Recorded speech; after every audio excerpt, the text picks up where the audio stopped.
Big day today. We've got Kevin Sharp on the podcast. Played for Leeds United when I was a youngster. I think he's about 45 now. Only played about 17 games, I realised, for Leeds when I was doing the research, and then went to Wigan, and I think he played like 300 and odd. But it will be really, really good to see how football life was like back in the 90s with the greats like Gary McAllister, Gordon Strachan, the late Gary Speed. Played along all those sort of people, and he is now a football agent as well for Kalvin Phillips. So again, we're going to see if we can ask him some questions about Marcelo Bielsa and his unorthodox training methods, which is going to be really, really interesting because Leeds are having a fantastic season, and it's all down to the manager, Marcelo Bielsa. And I think a lot of people might be interested to see an insight to how he runs his team, and we might even be able to learn something from business as well. You know, football managers, they have a certain process they follow, and he's definitely making some waves at Leeds United. So Kevin Sharp, you are the podcast number 22 coming soon. Do not miss this one, guys. It is gonna be a beauty. If you send me a location, and I'll be right there. Make you come check you my baby. No time, no. And my dog is on probation. Another 5 Are you years. sure about this? 100%. Because we've done some detective work on you. There's a book. Well, I used to call that, done a bit of digging. Kevin Sharp. I'm like in 2 pages. I'm sorry about that anyway. Well, I'm not really, because I do really there's some really, really good questions I want to ask you in here today, really. And it's thanks very much for coming along, Kevin. No problem. You're ex-Leeds United, which my audience and everybody who's involved with us, we were massive Leeds fans, I think, from where we are in the town of Morley as well. And it's podcast number 22, isn't it now? So number 22, and like I say, I really appreciate you coming on, and it's going to be really, really good to share your story, really, Kevin, from start to finish, because you've had a really, really good career, but you've also got some interesting stuff after your career as well, haven't you? So, yeah, no, it's good to be here. My old stomping ground, Morley. I used to have a few pints around this area, which is always nice to come back. But yeah, thank you very much for inviting me. You're more than welcome. Yeah. Shall we tee off with your career, I think, in terms of your upbringing? Because were you Canadian born originally? Because it does say on Wikipedia. Yeah. Not that I've Wikipedia'd you for a few times. But. Yeah. No, I'm definitely the oddball in the family, to be fair, because all my brothers and sisters are English born, and it was just one of them times when my mum and dad decided to go abroad, and it was Canada they chose. And I was born, then came back 2 years later, so I've got a British passport, but born in Canada. Yeah. You know, so yeah. So you're really English. You just at the time you was born, then you class yourself as English then? Or? Oh, 100%. Yeah. I like a pint of Labatt's, to be fair. Class as Canadian. Class as Canadian. Yeah. So how did your football career sort of kick off then, Kevin? Just sort of talk us through that. I think it'd be really, really interesting sort of how you got into there. Now you kind of got into Leeds United. Now that kicked off as well, really. Well, Leeds was. I started out playing for England youth, and you sort of like get picked up. I was born and raised in Blackpool, and my family live over that side. And then naturally, as you get better, however that happens, you know, we're playing more games. You get recognised and picked up by scouts. And I had the opportunity to actually go to Auxerre in France. And I went out there and got signed and did well. Signed there for 2 years, but didn't settle really. Me and Jamie Forrester, who played for Leeds as well. I remember him well. Good player. Short guy. Yeah. Really quick. Yeah. Centre forward. Yeah. Great finisher. I thought he was going to replace Cantona. Yeah. I thought he was going to be the guy that does it. That'd have been some achievement, to be fair. But Jamie was a top player in his own right. Really good at a young age, wasn't he? I remember watching you guys, especially in like the under-21s, and you know you could see there was some real good talent there at the time. Yeah. And Jamie was one of them. Jamie was definitely one of them, yeah. And within that England setup, he was just competing with some really top, strikers at the time.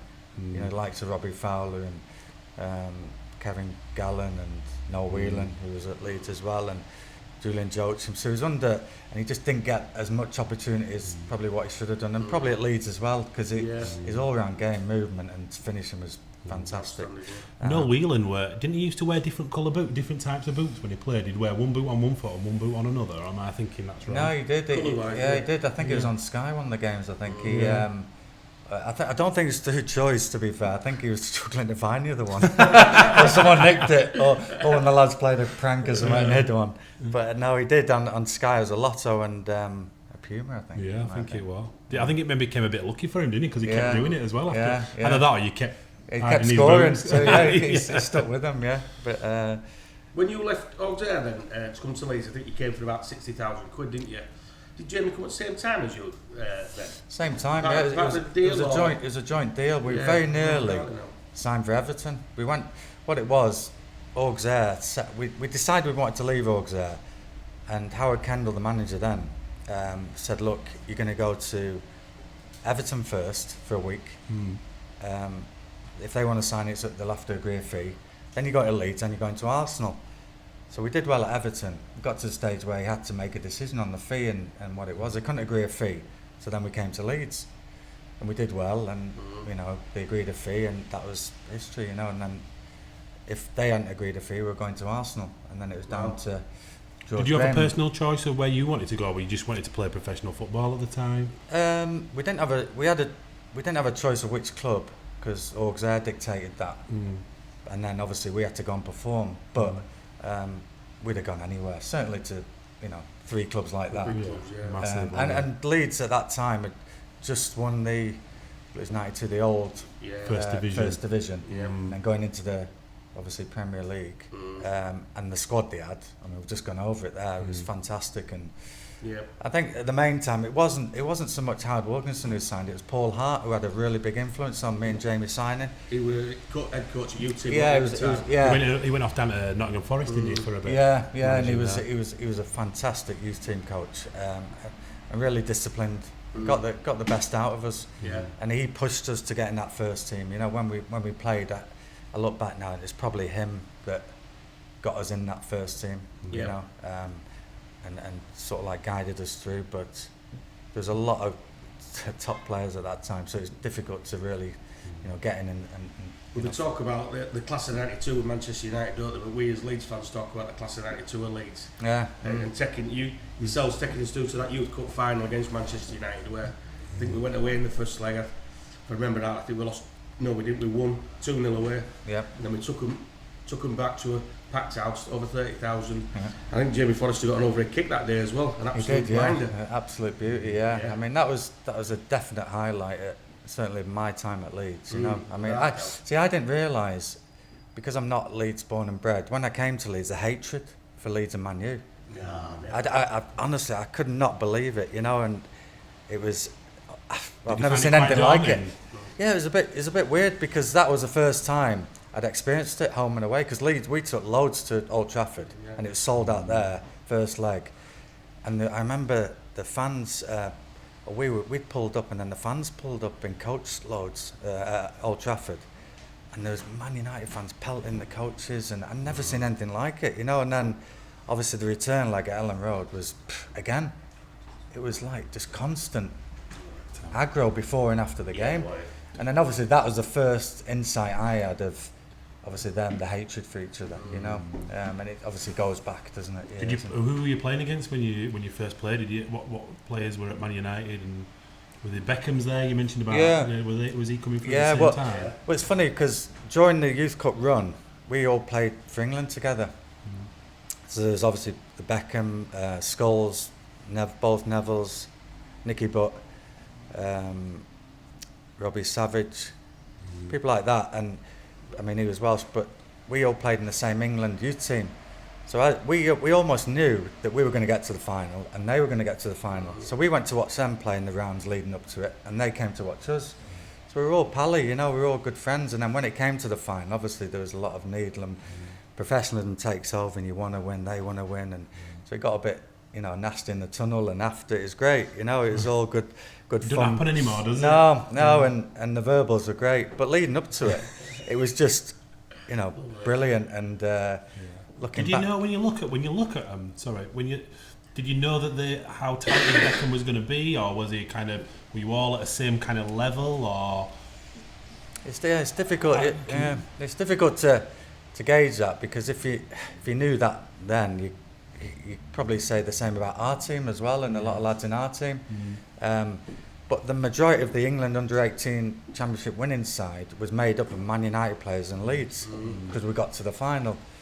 So our team was, me, Rob Bowman, Mark Tinkler, Jamie Forrester, Noel Whelan as well. So, and their team, there's 6 of them. Yeah. You won't know any of these players we're talking about, do you now? Do you know them? Yeah.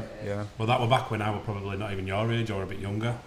But it were a real good sort of talented group of people, because they had that Leeds United had that side in 1991, and they were just the same 14 players, weren't they? They'd had a couple extra in, and then all of a sudden Wilkinson then started to blood quite a lot of you guys winning the team, the youth cup team, into the team, didn't they? And you did well. Yeah, I think it's probably forced to in a way, because of Alex Ferguson blooded a lot of his probably earlier. He did, yeah. And then Robbie Fowler was burst on the scene, so he was like at Liverpool scoring goals I think he scored 4 in his debut. So everyone, Kev Gallen at QPR was really top draw. He broke into the team. Sol Campbell at Tottenham. So all these were getting in the team at 18, 19. So we were, I think with us, how I look back at it now is definitely, it depends on your manager. Howard Wilkinson preferred experience, which is fine, some managers do that. And he went with that more than, say, an Alex Ferguson, or more than the Tottenham manager at the time. So I think that's probably why they got more of a sustained amount of games in the first team at that period, whereas the season after for us guys in that youth team was critical, because Howard Wilkinson went and bought a lot more experienced players. Newcastle, Carlton Palmer, people like that, and a lot of ones who were, and it didn't give it sort of like stopped our progress. So we could only go so far then, and then you play experienced players, which obviously curtailed a lot of our careers at Leeds. Just talk me through, what was it like meeting Howard Wilkinson as a manager? How was he in terms of, was he like a manager, was he a trainer? How good was he? What he was good tactically, so he knew how the opposition would play, opposition, and knew how to set up and nullify teams. But I think that squad at the time we had more than that. We had flair, we had talent, we had real ability in the team. Unbelievable. Yeah, a bit of everything. You mentioned Cantona, and I mean, Rod Wallace, probably one of the most underrated players I've ever come across. Fantastic. How he never played for England, I'll never know. But then you've got Batty, Speedo, Guy Mack, Strachan, Rocastle, Steve Hodge. I mean, top class, top draw. That's probably for me why they won.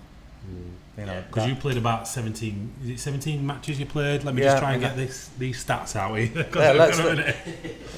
And then what happened then? So you kind of just felt like you had to. Was it your decision, club's decision, joint decision to move? Because you went to Wigan then, didn't you? Yeah, it was probably a bit of both really. I was frustrated. Needed more. I wanted more game time. I was seeing other players get game time, so, and I wasn't getting it. And I had Tony Dorigo in front of me, who again is another fantastic player. And it wasn't the fact that replacing him, because I knew I wasn't better than him, but it was getting that opportunity, because we actually played sometimes together. Like I'd play further forward, he'd play behind me, or vice versa. So that worked at times, but it got to a period where I was a bit cocky at that time, and I look back and I think I was a bit of a dickhead, you know what I mean? And I was, You're only young, aren't you? Yeah, and I wasn't advised well. I didn't have, an agent. It was my dad that sort of guided me.